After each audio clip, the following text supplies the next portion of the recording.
The Princess and the Pea, a modern fairy tale set on a deserted island.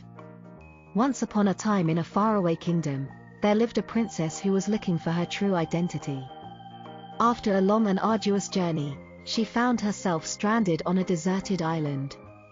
In order to prove her royal identity, she had to succeed in a seemingly impossible task, sleeping on a stack of mattresses with a single pea placed underneath.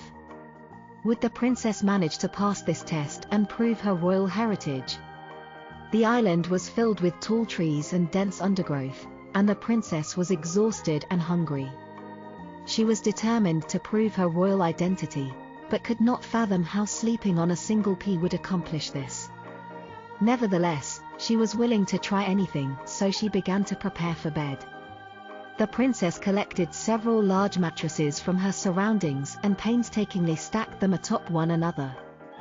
Once she had completed the stack, she placed a single pea underneath the last mattress and prepared to rest.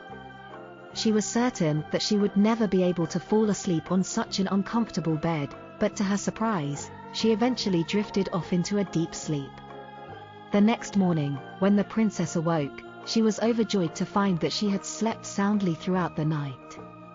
She had felt the pea underneath the mattress and it had been quite uncomfortable, yet she had managed to sleep despite the impediment. The princess was convinced that this was proof enough of her royal identity, and she embraced her newfound realization. The princess returned home with a newfound sense of pride and assurance, and the island was never heard of again. From that day forward, the princess was known as the Princess and the Pea, and her amazing feat was recounted throughout the kingdom and beyond. This classic fairy tale continues to remind us of the power of determination and courage, even in the most hopeless of situations.